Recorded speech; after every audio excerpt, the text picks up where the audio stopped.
Assalamualaikum warahmatullahi wabarakatuh. Perkenalkan, nama saya Salwa Dwinanda. Di sini saya akan menjelaskan mengenai pengertian dan kedudukan hadis.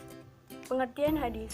Hadis adalah segala bentuk perkataan, perbuatan, persetujuan, serta beberapa ketetapan dari Rasulullah Shallallahu Alaihi Wasallam yang dijadikan sebagai suatu dasar ketetapan dalam hukum agama Islam. Hadis yang sering digunakan antara lain hadis riwayat Bukhari dan Muslim, hadis riwayat At-Tirmidzi, hadis riwayat Ibnu Majah, hadis riwayat An-Nawawi, dan hadis riwayat Abu Dawud. Kedudukan hadis.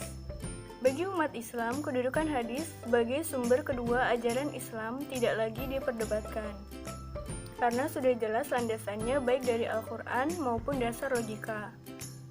Sebagai sumber hukum kedua, maka hadis tentunya memiliki kedudukan tersendiri.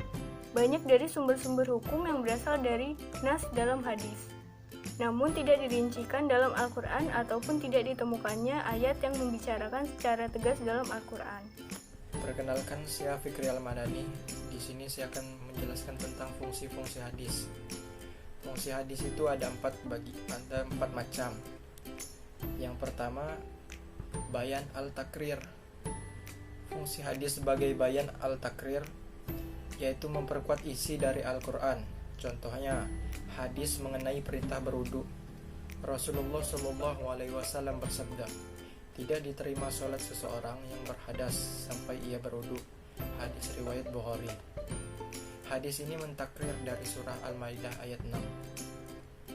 Fungsi hadis yang kedua itu bayan at-tafsir.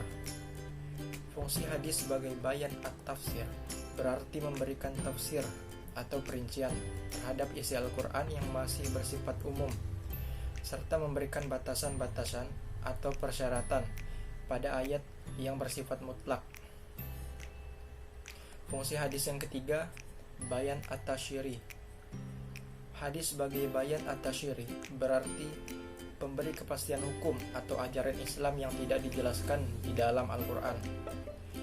Biasanya Al-Quran hanya menerangkan pokok-pokoknya saja. Contohnya, hadis mengenai zakat fitrah berikut. Rasulullah telah mewajibkan zakat fitrah kepada umat Islam pada bulan Ramadan, 1 syak kurma dan gandum untuk setiap orang, baik hamba laki-laki maupun perempuan. Fungsi hadis yang terakhir itu ada bayan nasakh. Secara etimologi, an-nasakh memiliki banyak arti, diantaranya takyir, al-tibal, at-tahwil atau ijalah. Para ulama mendefinisikan bayan an-nas berarti ketentuan yang datang, kemudian dapat menghapuskan ketentuan yang terdahulu, sebab ketentuan yang baru dianggap tidak cocok dengan lingkungannya dan lebih luas.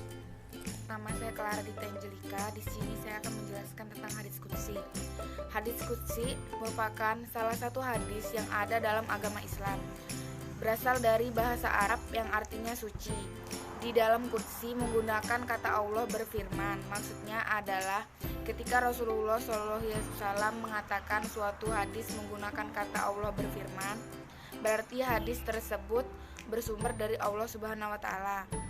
Jumlah hadis qudsi tak sebanyak seperti hadis-hadis yang lainnya, yaitu hanya berjumlah 4.444, tetapi yang hanya diketahui oleh umum hanya berjumlah 200. Contoh hadis qudsi. Dalam hadis qudsi menggunakan kata Allah berfirman, yang berarti hadis tersebut berdasarkan dari Allah Subhanahu wa Ta'ala, tetapi hanya penyampaian saja melalui Rasulullah. Berikut adalah beberapa contoh hadis qudsi, yaitu dari Abu Hurairah berkata, Nabi SAW bersabda, Allah Ta'ala berfirman, aku mengikuti sungkam hambaku terhadapku, dan aku ada bersamanya jika ia senantiasa mengingatku. Jika ia ingat aku sendirian, maka aku pun akan mengingatnya sendirian. Jika ia ingat aku dalam sekumpulan orang, aku akan mengingatnya dalam kumpulan yang lebih baik dari itu.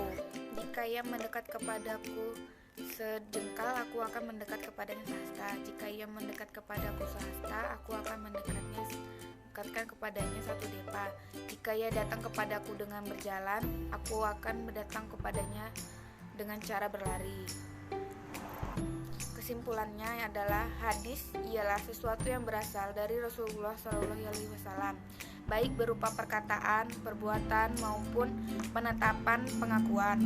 Sedangkan Al-Quran adalah firman Allah yang diturunkan kepada Nabi Muhammad SAW dalam bahasa Arab, yang diriwayatkan secara mutawir dan membacanya adalah ibadah.